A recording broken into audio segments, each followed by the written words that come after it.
What's up YouTube, how you doing? This is Mr. Tybox123 and in this video I'm going to be bringing you a desk tour.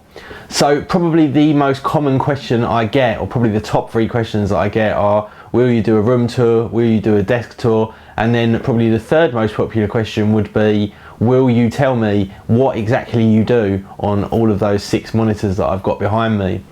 So the idea of today's video is to answer that question at least. Now I've done a room tour. That is up on the channel and it will be part of the playlist that this video will belong to, so that will be up in the top right hand corner that you can click on, and you'll be able to see my complete gadget tour that I did the other day, along with my room tour, along with this video as well.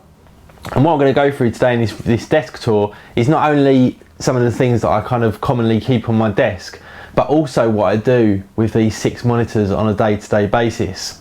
So I'm just going to pick up the camera and then I'll give you a little bit of a guided desk tour. So anyway guys, here we go. This is what I would commonly have sitting on my desk on a day-to-day basis. So I'm just going to go through some of these objects and see what we've got, so you can get an idea for what I actually have sitting on my desk.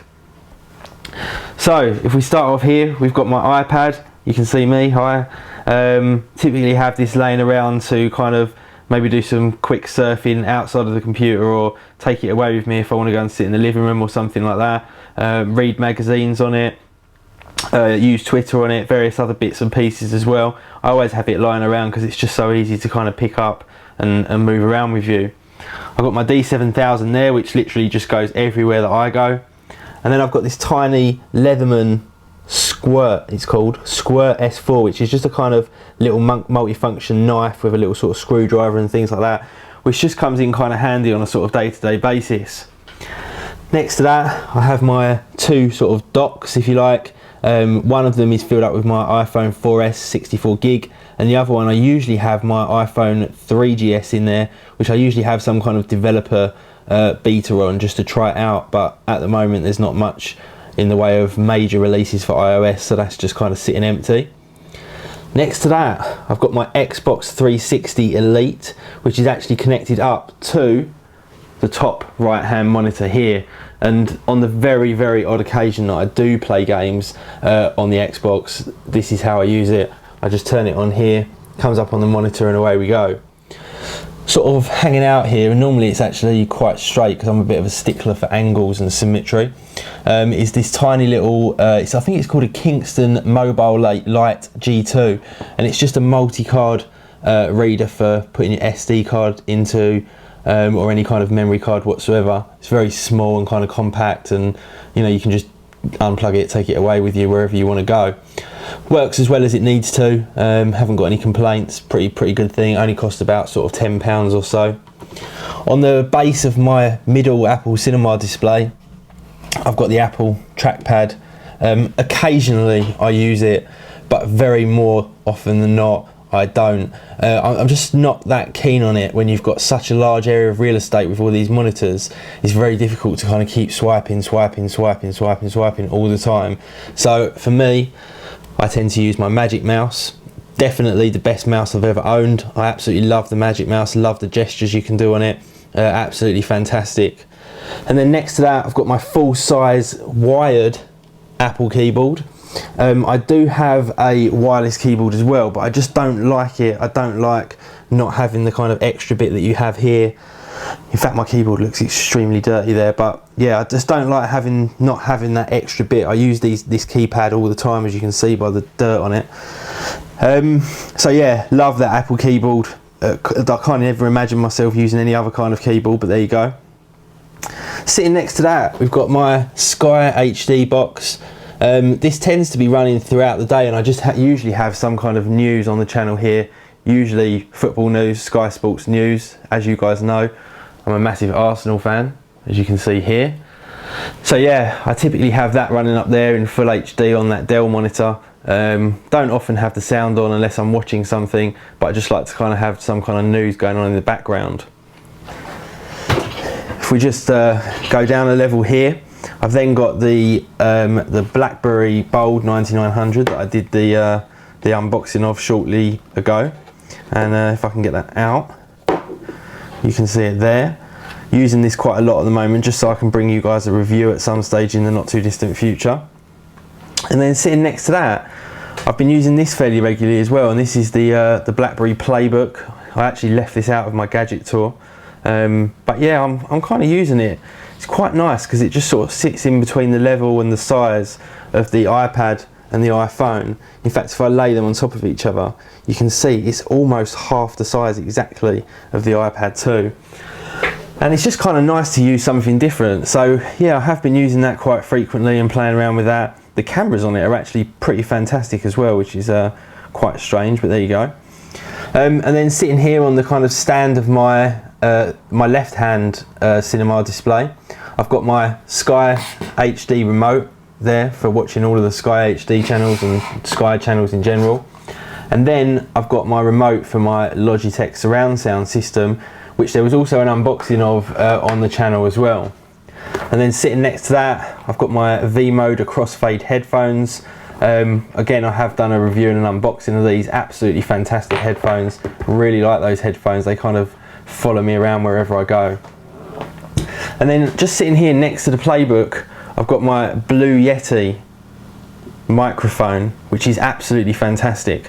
I had the Blue Snowball before this, and to be honest, it was absolutely junk, whereas this one really does do an absolutely fantastic job. So really pleased with the Blue Yeti microphone. Again, there is a video of this on my channel as well.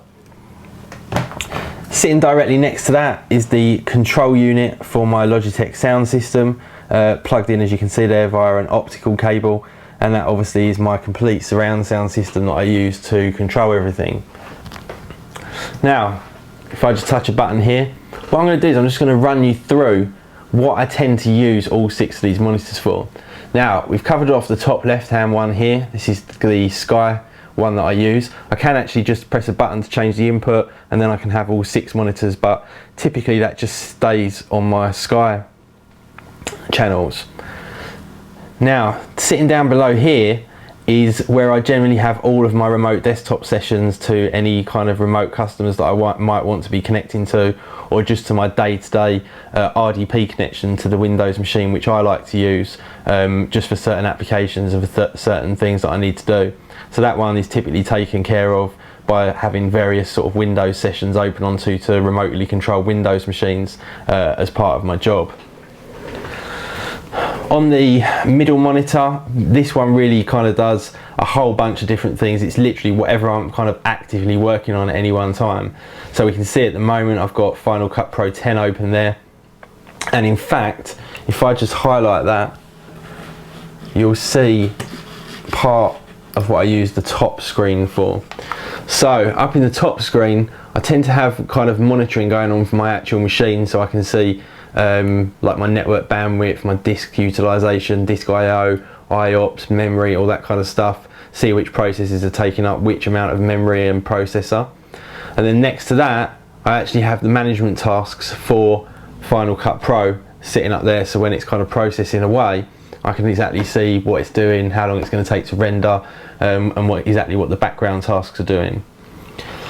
And like I say, if I'm kind of browsing the web or doing anything that's my kind of whatever's in my active, I've just locked my computer there, whatever's in my kind of active immediate usage at that particular time, that's what I do here sitting on the middle monitor. So I'll just minimize that so you can see that I've got my browser there open with YouTube. Another thing that I commonly use is Lightroom. For those of you that haven't used Lightroom, it's an absolutely fantastic product if you're into photography and editing your pictures, etc. And that kind of nicely brings us over onto my right hand screen. Now on the right hand screen here, I've got 2 Twitter clients. I have TweetDeck, which I leave open on my mentions because I prefer the way that you reply with it. And then I've got the actual Twitter one open, which is just the kind of main timeline, purely just because that's the one that I prefer to be able to read. And then next to that, we've actually got my secondary display window for Adobe Lightroom, which links in directly to Lightroom here. And that just gives me a way of kind of having a much easier method of editing photos. So if I click on a photo over here, it will go over here. I can then open a completely different one up over here, and I can look at the differences between the two, for example, once I've edited it. And it's just a nice way of editing photos, having the kind of more real estate. If we just go up a screen here, like I say, sometimes this is connected up to my Xbox 360 and I use it for playing games on, but the most of the time I actually have some Unix shells open here where I'm either monitoring remote Unix machines or Linux machines, or connecting up to my own machine. I usually have top running there just so I can see exactly what's going on, and then on the other one I can typically be maybe looking at a firewall log or something like that from a remote system, but typically I have all of my remote shells open up there, or my local shells open up there. So anyway guys, that's pretty much it in terms of a desk tour, in terms of what do I actually use these 6 monitors for.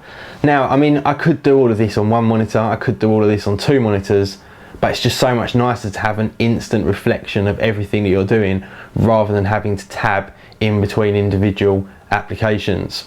And I just much prefer this method of doing things. So anyway guys, that's the end of my video. I hope you enjoyed it. If you're watching me for the first time, please do subscribe for more, and I shall see you all in the next video. See ya.